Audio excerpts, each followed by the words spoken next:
Hey, W5HRO here again. I'm finishing up this amp now. The meter lights are all working. Take a look at that. That's the perfect brightness I need. That'll match my MFJ meter that sits on top. That's a perfect brightness. That's actually a little brighter than what it was before.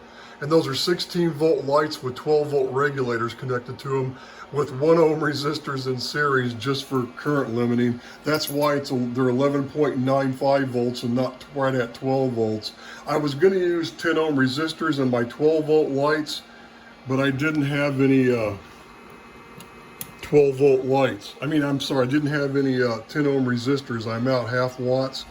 And there's my 12 volt lights there. They're just like the other ones, except they just have black leads. They're the same heavy duty ones, but those are 12s. And I was going to use a 10 ohm resistor with those 12 volt regulators, but the 16 volt lights with the 1 ohm resistors and those regulators work. It's the perfect brightness. Those should last forever. I'm not going to worry about it. And see, there's the little board. See, I mounted it like I said I was. I saw my finger. I just put my finger across the lens again, didn't I? So I just mounted it in there perfectly right there on that screw like I said. And it's kind of self-supporting because I've taped the meter, the leads, not the meter leads, but the light leads to the lamps down across the meter in 2 places to keep everything secure. I had 1 piece of tape on the other ones, but I double did it to make sure it's really good because it also helps support that board on the top side, but it's not going anywhere. So anyway, that's done. Like I said, I got the 6.8 volt Zener in there, and it's also it's in series with this resistor to ground. That's a 50K resistor. The schematic called for a 47K, and I'm thinking about swapping it out because I checked the voltage across the Zener and it's measuring about 6.5 volts. I think if I drop it down to a 47K, I'll see exactly the 6.8, but maybe I will on transmit. I'm not sure I want to have my meter leads in here. This thing connected when I'm in transmit. Something could arc over high V somewhere. I'm not sure I want to. Well, on this side, it's probably okay because the high V line comes down out to the bottom down there. We'll see though. But I'm seeing 2800 volts. The voltage came back up now that I have everything set and stabilized. I also cleaned the meter switch. It was dirty. And see, that thing goes bam, bam when you first turn it. That's why I never use it on voltage. I do have the 150 mic caps to put on this board, but these look like last generation of those 125 mic can caps before that value went obsolete. 125 makes, that used to be a standard value like I said before. So I think I can get this amp will get me by 1 more winter with the new tube and the new lights and everything, and I'm going to tune the inputs good and we'll see what happens. I was going to move that tap on that coil, but I'm going to hold off for now. And I realized I needed to go the other way. The way I went, no, this is a 10 meter side. That's the 20 meter tap, and that's the 15 meter tap right there. It needs to come this way, closer to 20. So to work for 17. Now I calculated out if you go from the low end of 20 to the low end of 17, it's like about 4 meg difference. And if you go from the low end of 17 meters down to, oh no, I'm talking about 15. If you go from the, it's between 17, the low end of 17 meter phone and the low end of 40 meter phone. It's almost 4 meg difference. It's like 3.9 something meg the way it calculates. And if you go the other way, if you go from the 17 meters down to 15, it's only just about almost 3 meg. So it's actually, I need to have the tap a little bit closer to where it is on 15 than where it is on 20, which means it has to be on the other side of the coil, and I'm not sure I'm going to do that because it works like it is. So I'm going to leave that alone for now, and when I get in here and to change these caps out and do that, that's when I'll tackle this, because I realized these little whatever those are, those white washers, those things are disintegrating, and people talk about the band switches on these original AL-80s crapping out. It's probably because those washers they're deteriorated, they're like going to fall apart, and if one of them breaks, the ceramic part starts wiggling, and yeah, it's going to screw it up. So I can get some of those black felt, they're like hard cardboard at the hardware store, and they have those sizes. They have them in the bins. They have these tiny ones. Or a local hardware store, they have all different sizes. I can just find some of the same thickness as these and just replace it with those when I go, because I want to change the tap. And what I have to do is I have to disconnect the coil screws at the mounting screws at the bottom, and I have to disconnect a couple wires so I can move the whole rotary switch and everything kind of out of the way without breaking it, so I can do that. But I'm going to wait till I do the high V cap replacement before I do that. I have some actual lead. I don't mean actual lead, the radial lead with the black plastic PVC on the outside. They're 150 mics, and they're like 600 volt caps. They're a little bit better than these 500 volts. So I'm going to put those in there instead when I go to redo that. But since these caps, it looks like the last generation of those things, it's probably what I still haven't gone back and look at the date. When was this app made? Was this early 80s, mid 80s, or late 80s? I have to go back and see when this one was made. So it's late 80s at the newest. So it'd be what, 2025 minus 1980, whatever, 88, say 87, 85, 86, whatever this year was made. So that's how old the caps are. But the guy took care of it. So I think I can get by one more winter, and it's not humming or anything. So I think it'll last me one more year of operation. Now, the only problem is here's that tape, that high voltage tape, and it's gray, it's 2 inches wide. I was going to stick on the bottom of the lid, but I'm worried about the temperature. See, it says extreme temp, but then here it says these specs weren't on the website when I ordered it. See, resist 260C or 500 degrees Fahrenheit. I got a hunch it's going to exceed that, but we'll see. We'll see. What might happen is when I stick this to the bottom of the lid, it might wind up baking it on there, and I've got to scrape it off with the scraper. But we'll try it and see what happens, because I'm worried that tube is up a little higher. And let me power this down. Let it discharge good. And what I want to do is, I found my thing I was measuring the height width of the tubes compared to the other one. I want to make sure nothing arcs, because I'm not sure how good of an insulator this is there. That is close. I'm not sure that, the problem is the anode cap is too tall. If the anode, I'm not sure this is going to work. I'm looking at this again. This may arc. The other two didn't stand up that tall, but I'm going to, like I said, I'm going to try that tape, and I may wind up having to order another tube on this thing. If it arcs, it'll just pop the fuse, and that'll be it, so no big deal. I'll just change tubes. So we'll see what happens, but that's the only thing I'm worried about. I mean, if I tried to cut that cap down, it'd probably break it off the tube. I wonder if there's I wish there was a way I could secure it and file it down maybe and get it, but that's going to break it loose. That's not a good idea. If it wasn't see, the other tube didn't stick up the anode didn't stick up through the clamp so far. The other one was flush. That's the difference. So I think the tape may, if the tape doesn't work, I can find some other insulating material. But what's it going to do is it's going to add capacitance on the tank circuit to ground. But like I said, I'm going to try this, and I'm going to see what happens. I got a hunch I may be changing that tube before it's over. So let me take it in there. I'm going to tune the inputs, and then I'll attach it to this video. I know it's kind of dark right now. Plus, I want to kind of let this thing sit here and burn in a while. It hasn't really been run a lot. I want to let those lights, kind of glow for a while, and just kind of make sure everything doesn't, I want to make sure those regulators don't overheat or something, So I don't think it's going to be a problem keying the relay, but I'll take it in there, and then when I do, after I get it tuned, I'll do another video with the lid on this thing, and that's if it doesn't arc. If it arcs, I'll do another video, and I'll say, my next video will say, hey, I can't use this tube, it's arcing, I have to change it. So let's see what happens, and you'll find out from this video in the end here. So let's just stand by till I attach it. Okay, I decided to throw another quick update in the middle of this video that I'm doing. I've got the first part that I was going to add. I told you I was going to add the last part on when it's all done. And then, I decided to throw this one in the middle because I'm in here. What I was doing is I was checking, the SWR with the antenna tuner turned off, and right now I have it on because it doesn't even need to be on. Let me turn it off real quick. I don't know why I didn't do that. I was playing around, but I've got 15 watts of drive going into it thereabouts, and that's plus or minus 5 watts or so. Those things are not always accurate. If you look on an accurate watt meter, it's never going to match what that says. It's somewhere around 15 watts. And look at the power meter, top scale. Hello. Hello. That's hitting almost 1,000 watts. And I'm not kidding.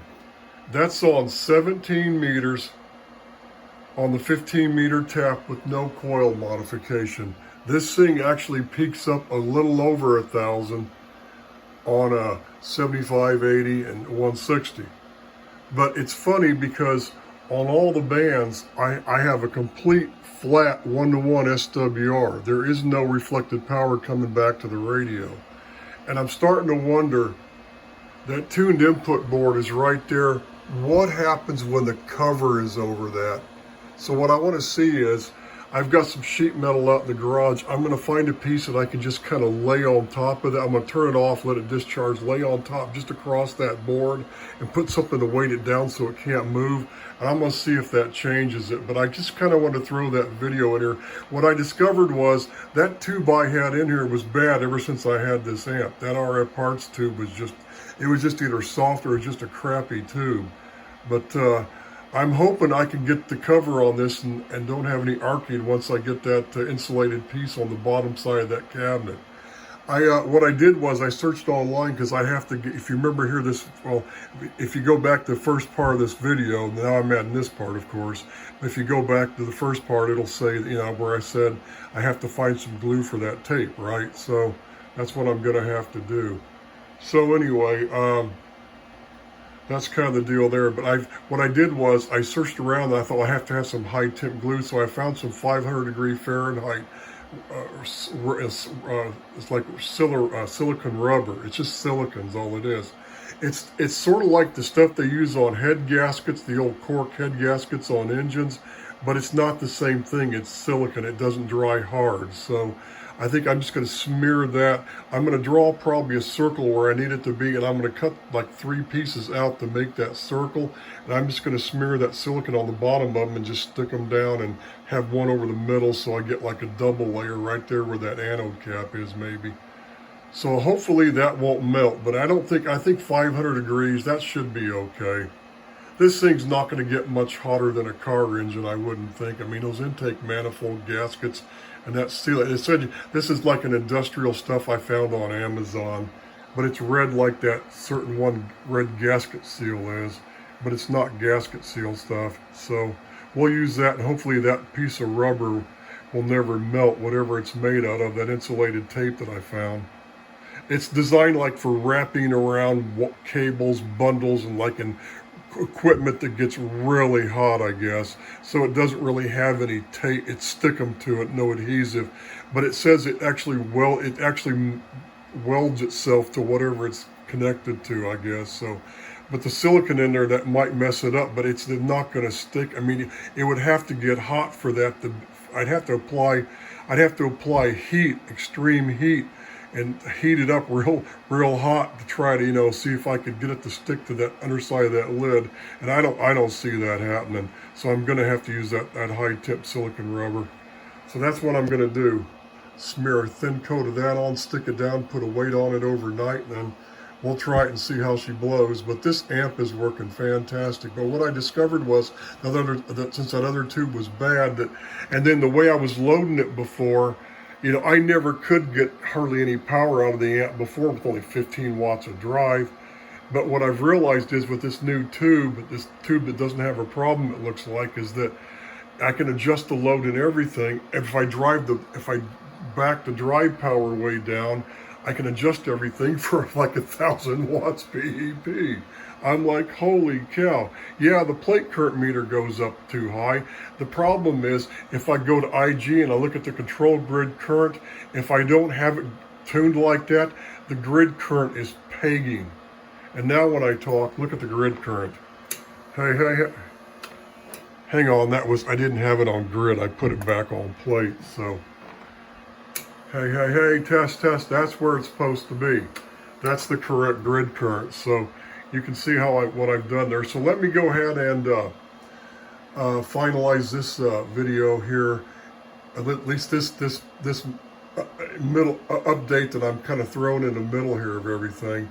And then also the other thing I want to tell you is when I get this all done and get the cover back on, get it working, hopefully it's going to work. If not, I'll have to change the tube to a shorter tube. And then I'll have to add one more video to the whole thing.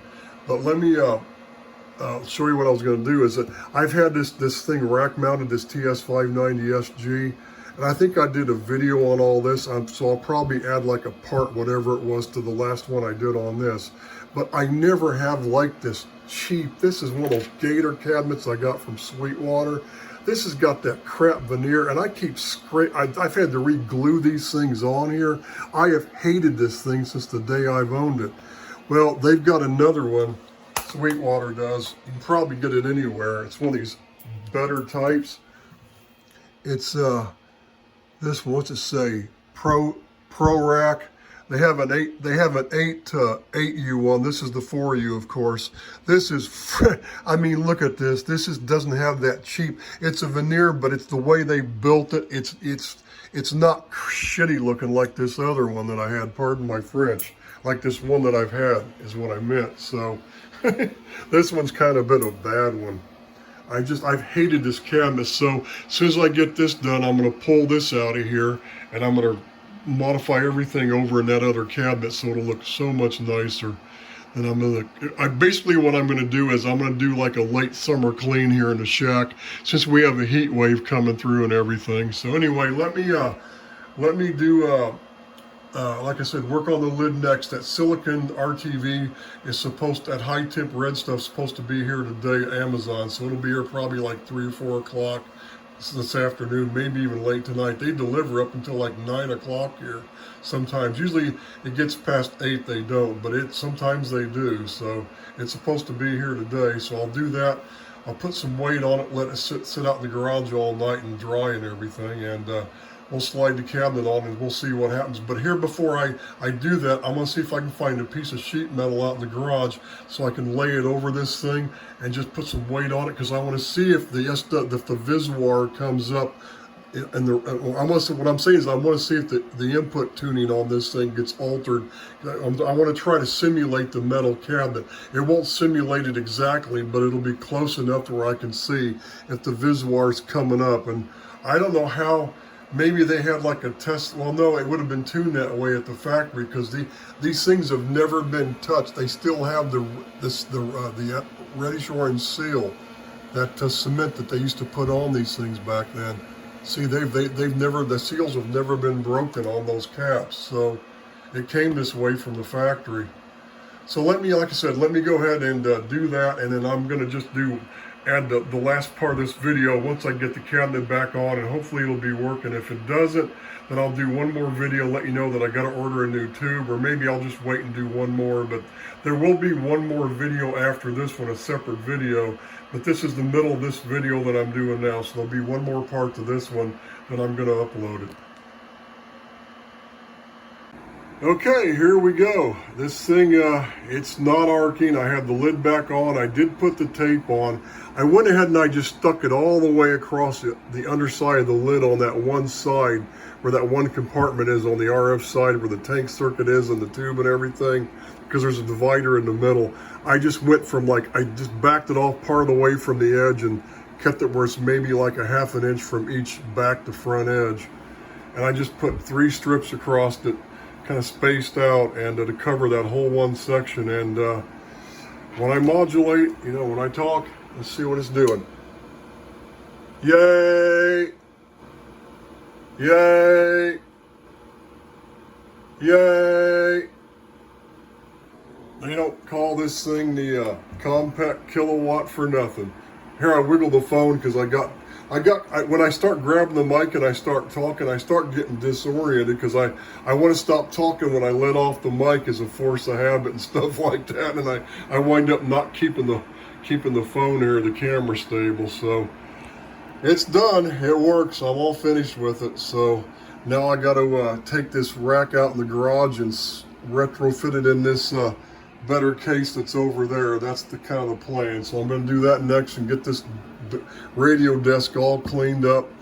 Then I'm going to take the RF deck back out there on the bench, and I'm going to finish what I was doing the last time. So that's going to be, I will start up on that where I left off. And the I mean, the thing right now works. It'll work without that tube in it. It'll work fine without that tube in it. That's just a safety thing that I'm going to use to limit the screen current and clamp it down if something happens. It's a safety tube is all it is. So, you know, that's kind of the thing. So anyway, but this amp's working. Oh, by the way, I did find out that it's 1983. This thing was made at the tail end of 1983.